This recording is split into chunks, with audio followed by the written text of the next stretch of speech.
Hi all. Everything in my video is pulled from the public domain, and I am using them under the Fair Use, Fair Dealings guidelines. Everything I say is my own opinion.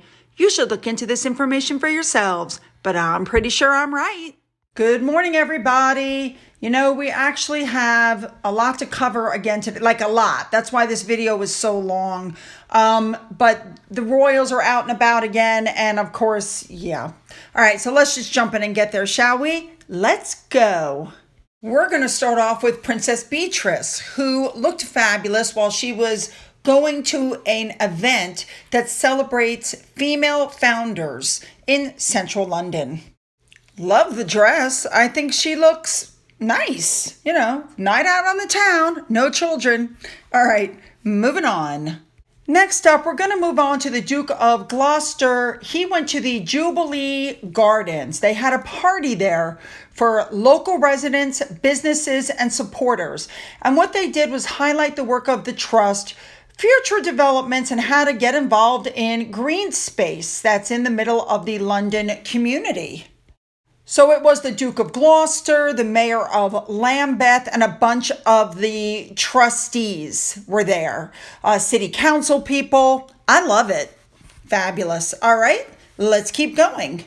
Sticking with the Duke of Gloucester, he went to something called the Bamberg Bones Project that took place at St. Aidan's Church. Now, he went down and saw some crypts. There was all kinds of stuff there to see. And then they came up into the church. Those windows are just gorgeous. Look at the color on the wall. All right, moving on. Next up is Catherine. We know that she initiated a £50,000 field study from the Royal Foundation Center for Early Childhood to look at children, assess their well-being and happiness. It's a trial module. So she went to this area and she met with health visitors. She met with the babies. She met with their parents.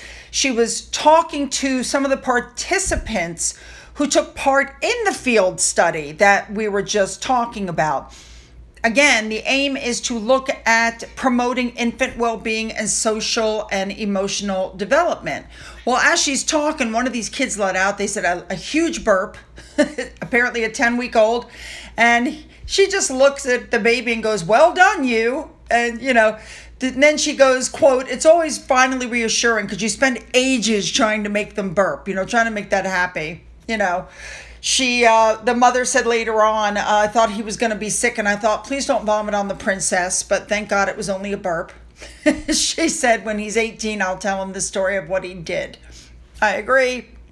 Now, the study that they're doing, this is really cool. The article says they're testing a Danish system that uses eye contact, facial expressions, vocalizations, and activity levels to help people understand how babies are expressing their feelings. It's called the Alarm Distress Baby Scale, ADBB. And supposedly it helps with bonding and can be used to, find early signs of psychological distress in babies. Now, we loved her outfit. Once again, thank you to Remoulade Sauce for this. She looked lovely, I thought, and it's nice to know that all of her 10, 12 years of work is coming to fruition with all of this, Pretty nice. All right, moving on. Moving on to King Charles. He welcomed, I hope I say this right, it's the President of Portugal, President Marcelo Rebelo de Sousa, who's also 74 years old.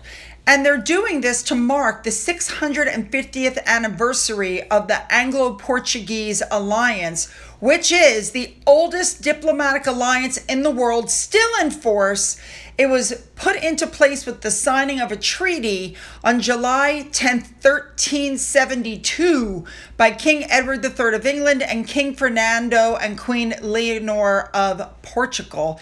This is a perpetual friendship between two countries. It was renewed in 1386 in a treaty at Windsor. So, of course, they attended the troops upon arrival. They were met with Portuguese and UK forces. And, of course, they went down and, inspected them and got their salutes. Hi, Johnny. Yes, I see you there. How you doing? Sorry, guys, I can't help myself. I couldn't help myself. Okay. So when this was over, then the two of them went to a service of Thanksgiving that marks the anniversary at the Queen's Chapel in St. James Palace in Marlborough, I think is how you pronounce that. Now, they were in the Queen's Chapel, and that's actually the chapel of Queen Catherine of Braganza, the wife of King Charles II, who was Portuguese born, and her coat of arms features there above the altar. All right, we're going to move on now to Sophie, the Duchess of Edinburgh. She went to the Royal National Institute of Blind People in London. She actually was there to open up the London office, and she took a tour of the facility. She met several guests, and then she went into the boardroom, and there was a roundtable discussion on blindness. We know that this is just one of her things. We know how she feels about, vision. She then unveiled a plaque, typical stuff. Again, another thank you to Remoulade Sauce for all the information about everything that Sophie was wearing. As usual, she looked gorgeous. Those flowers were gorgeous too. Now moving on, we have some exciting news. Sophie, who is the Grand President of St. John's Ambulance, she was invested as a Dame Grand Cross of the Order of St. John by the Duke of Gloucester. How fabulous is that? Congratulations, Sophie. All right, we're going back to the king now. In the quadrangle, I believe is how you call it, at Buckingham Palace, the king, who we know is the head of the armed forces, went with the Princess Royal, who is the royal colonel of the Blues and Royals. They presented the new sovereign standard to the Blues and Royals. Yes, there were 35 service personnel, 27 military working horses. They went there on parade, and this usually takes place every decade. Charles gave a super nice speech where he said, quote, "As your colonel-in-chief, I know that your colonel, the Princess Royal, joins me in thanking you all for your unlimited commitment and service, as well as your families for their tremendous and unwavering support, some of whom I'm delighted to see joining us today." The new standard was then consecrated by the chaplain before it was presented to the king. Now, as I've told you guys in my previous video, the king and Anne are really close. We know this because he made her, the gold stick in waiting. She was on horseback. Anyway, when this whole thing was over, they went down the line talking to all these different people that were waiting. I think it was a nice ceremony. All right, moving on. All right, next up we have the Earl Marshal, who happens to be the Duke of Norfolk. He gave out coronation medals to members of the Household Cavalry Mounted Regiment, and they will wear them as they're escorting the king on Saturday, which is, his first birthday parade. You should also know that the Tower of London staff also received their coronation medals as well. I love those uniforms. I can't wait to see them in person. Just a few more months. All right, moving on. Now, I might have mentioned this. We're moving on to Edward. I might have mentioned this in my previous video, but just in case I didn't, let me remind you that this is the first year that Edward will be able to ride horseback with the king and William instead of being in the carriage with his family. Cool. All right, next up, you guys know that we have Highgrove and that, King Charles has been working on Highgrove almost his whole life, like the last 40 years. He's been gardening there. Well, you guys enjoyed the pictures of Hampton Court Palace so much, I thought I'd do it again with the Highgrove Gardens. Watch this.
All right, next up, remember I told you that Queen Camilla went to the Bees for Development Bee garden party, and then, they had the Windrush, reception because she was in that same green dress the whole time. Well, come to find out, she had something else to do that day too.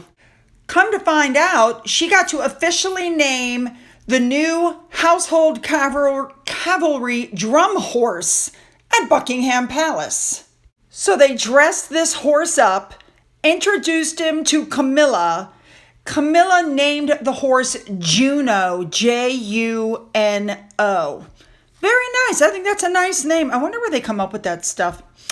Anyway, after she named the horse, she was presented, well, of course, she went down, she met everybody. Then she was presented with artwork that is a picture. It was an oil painting by artist Mandy Shepherd of the new, horse.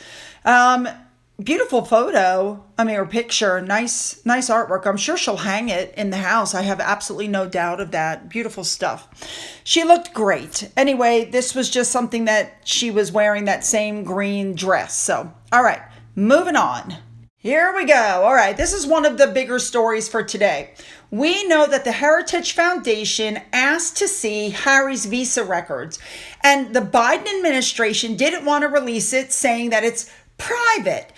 Now, they went to a judge. The judge told the Department of Homeland Security that they had a week to make a decision on if they were going to release the files. Well, the Department of Homeland Security came out and said there's no public interest in releasing these records. And this is where they're going to make their mistake. There is a public interest. Now, there's some weird things going on. First of all, they said, the Department of Homeland Security said, quote, to the extent that these records exist, this office does not find a public interest in disclosure sufficient to override the subject's privacy interest. Now, here we go. This is where people are going, what's happening here? Now, remember, Harry came over right before the borders closed. I believe that happened in March. Trump was in the presidency at that time, but he was allowed to come in with Meghan because he was married to Meghan. He had up to 3 months to even fill out and put any paperwork in. So now you're at the end of June, beginning of July, and Trump was voted out, I believe in November. And with COVID lockdown and everything happening, it very well could be that Harry never filled any paperwork out. So you guys need to know this is not over. There's 2 ways that Harry could be excluded from the United States. The first is if he's convicted, which we know he didn't. But the second one is when you do the application, you have these questions that you see above. And he has to admit to the illicit drug use. He used cocaine, magic mushrooms, marijuana. These are all exclusions. These are all a reason to exclude him.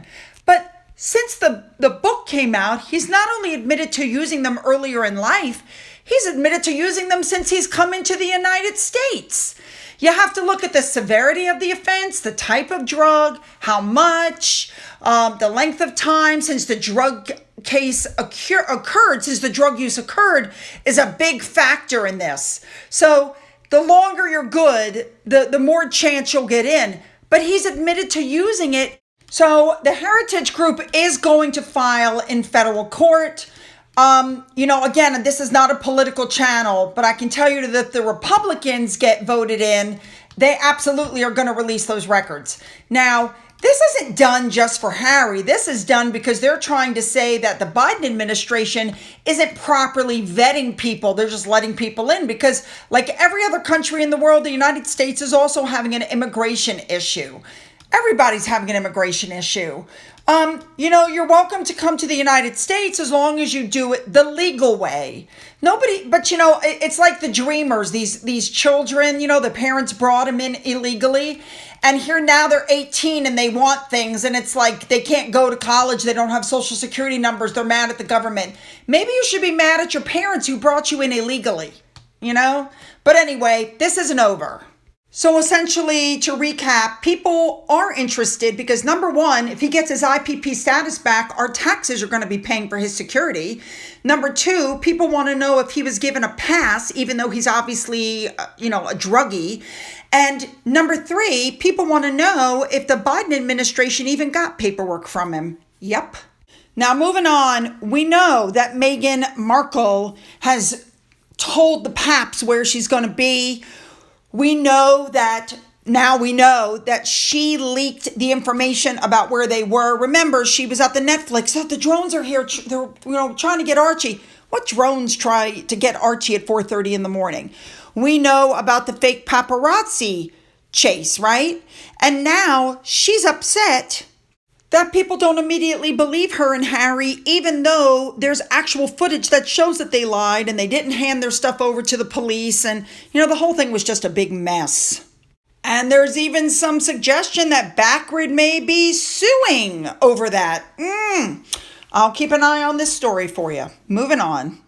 Anyway, I think that whole thing happened because they were trying to get content for Netflix, and like BBC was like, I would never give up editorial control, much less use that kind of stuff.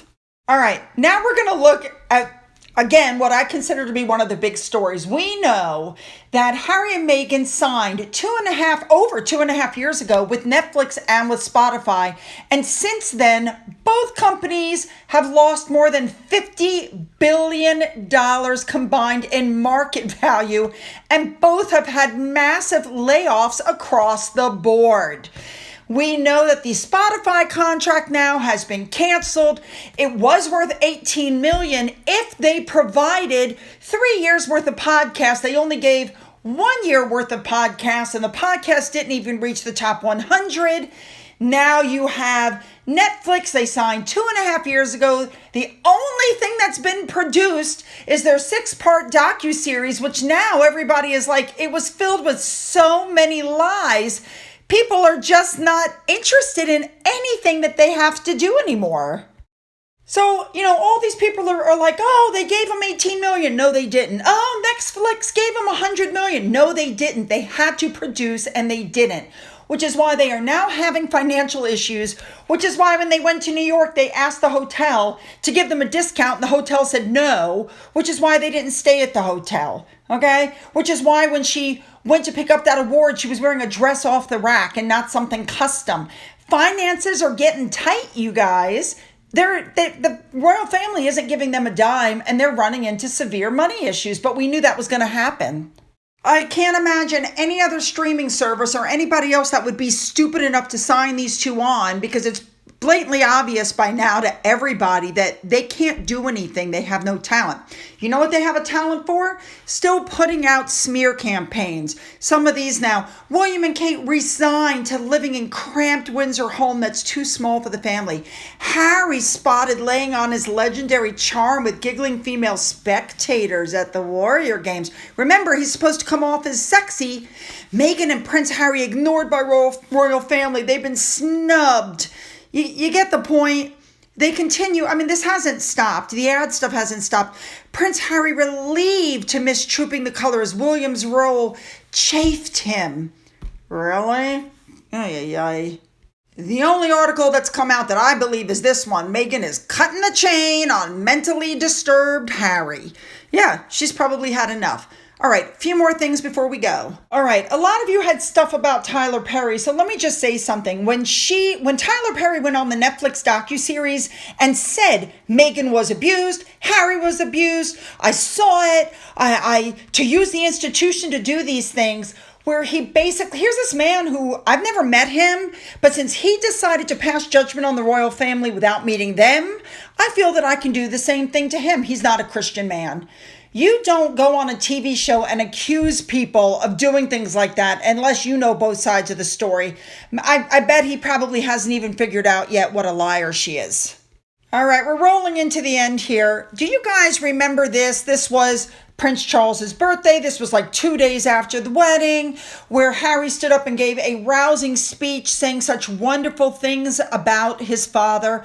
Do you guys remember what happened behind the scenes? Let me just remind you. So they were standing inside and Camilla turned around and mouthed something at the camera. But what I really wanted to show you was look at Megan. She eyes Camilla up and down. Look at her, like really nasty, right? And then she gives her this, fake smile and all of this going on. Here it is a little closer. Look at Megan in slow motion, eyeing her up and down. All right, you guys, we have to finish up with Christopher Bouzy. Unbelievable. This tweet was put up by a company called Detectify that's located in Stockholm and Boston. And what they are is, and as you can see, they're an external attack surface management platform powered by ethical elite hackers. Okay, so somebody created the clone of a real company and put it on Spoutable. So basically what happened was Christopher Bouzy, it's alleged, made a copy of this company, put it on Spoutable, gave it a blue check mark, but he registered it with his own email address, effectively impersonating an online security company. So this security company's come back and told him, if you don't take it down, we're going to sue you. Let's see how long it takes to see if he takes it down. Why would they have an account on Spoutable with Bouzy's email address? So, of course, Christopher Bouzy comes right out. Oh, for some of you that are wondering what's going on, don't be alarmed. It's a security firm, blah, blah, blah, blah. Double talk. But if that doesn't go away soon, they're going to sue. I'll keep an eye on it. So anyway, remember the article in Wired magazine? I gave you guys the link to it and it was, so interesting. Well, there's another article out now by another person, Mr. Ahmed, pointing out that, the other journalist was given full access to Mr. Bouzy and basically he was accused of being unstable. So now there's another article out. Again, I'm going to link it in the description box. You're definitely going to want to read this one. It's much shorter than the other one, but just watch. All right, you guys. So, my husband got up in the morning, went to work. I get up, I come back in, I look over, and this is what I found. Look at you. Are we sleeping? Are we sleeping? I'm sorry, I'll leave you alone. Okay. Oh my goodness, you guys, so much information. I apologize for this being so long, but okay. You guys know what I want. Leave those comments. Hit that subscribe button. If you've already hit the button, double check, make sure you're still subscribed. Don't forget to go into the description box. You'll find the link to the article as well as links to my Twitter, my Getter, my Rumble, my email, my physical address. For those of you who've donated to my coffee fund and through the thanks button, thank you so much. And as always, you guys, have a great day.